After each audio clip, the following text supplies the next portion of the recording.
Well, salutations, fellow vidiots. Welcome back to yet another episode of that full moon madness, baby.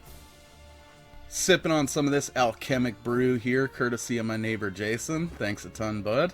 Figured it would pair nicely with tonight's movie, and that is Dr. Mordrid. This is a fan favorite in the Full Moon library, and one that regrettably I did not watch as a kid. Pretty sure I've never even seen this movie in its entirety or sober until I watched it at my lady Jessica's house, and I'm glad that I did so that I could finally do this review for you fine folks. Absolutely fucking fantastic film right here. I erroneously reported in my pickup video that they were trying to do a Doctor Strange movie back in the 90s, but they couldn't get the rights. Turns out they actually did hold an option for an adaptation, but it expired before production began, and they just kind of reworked it so that they didn't have to scrap the project.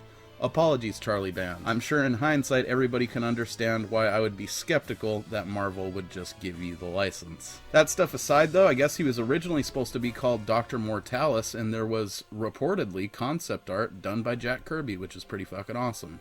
In any case, while this is not a movie that I grew up with, it is definitely going to become a favorite in the fucking library for me as well. Let's take a trip on through it and find out why.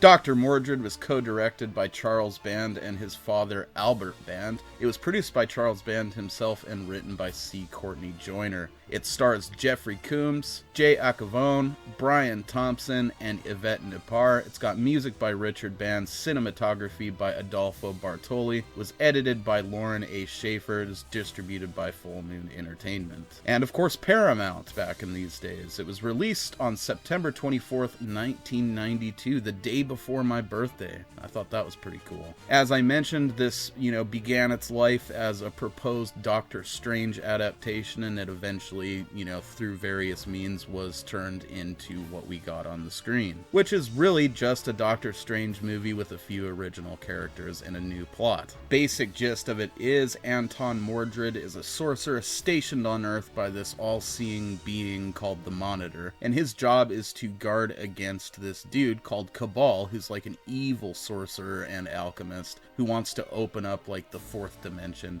and unleash hell on Earth. They had previously had this battle that lasted for like over 100 years, and Mordrid was able to imprison Cabal in this fourth dimension, but eventually he's able to get the slip on them and escape, blinding one of his captors in the process, and following Mordrid to Earth, where he starts gathering the alchemic materials he needs to complete this spell that will unleash all these demons and such. Mordrid's been kind of living his life, monitoring the planet to make sure none of this is going down, waiting for the signs of Cabal's impending doom, and he kind of has a side gig as like a professor of criminology and demonology, which is an odd combination but pretty fucking rad nonetheless. All this stuff starts kicking off. Obviously Cabal's going around stealing these alchemic materials that he needs, and Mordrid tries to get, a head start on stopping him, but unfortunately he ends up being confused as the killer and thief that's going around stealing this stuff because he uses a similar symbol to Cabal. Because it turns out they were both like students of a,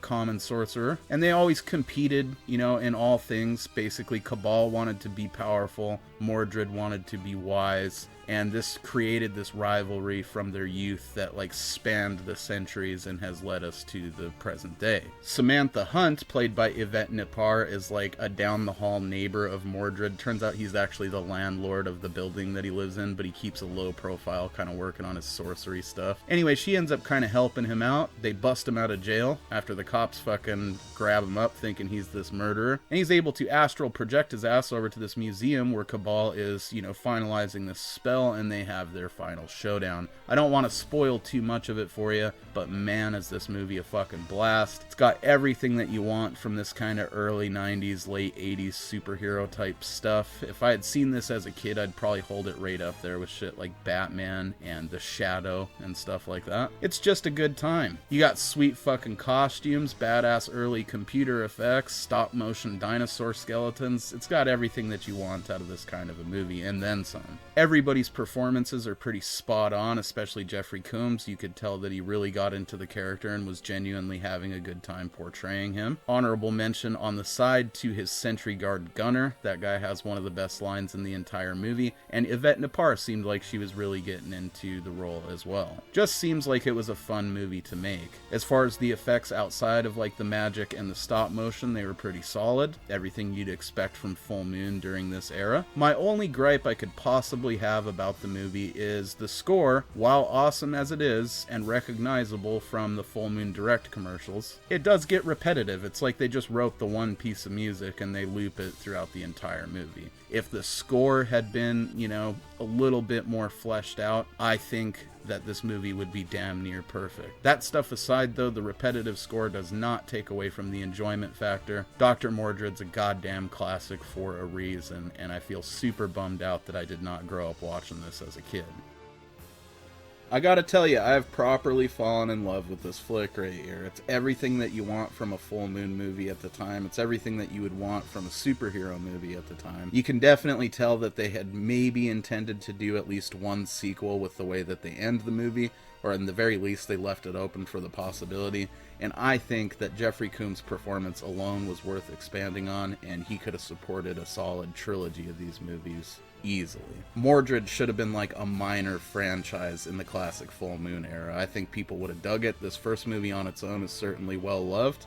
That being said, it does work just fine as a standalone movie, and it's definitely one that I will be revisiting several times in the future. It's going to be in the regular rotation for sure.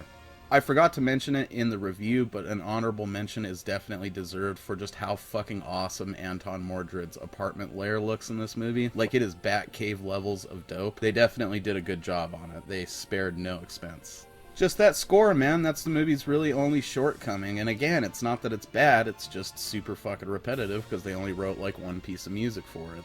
Worse things have happened in Full Moon movies. I just think that Dr. Mordrid deserved better than that.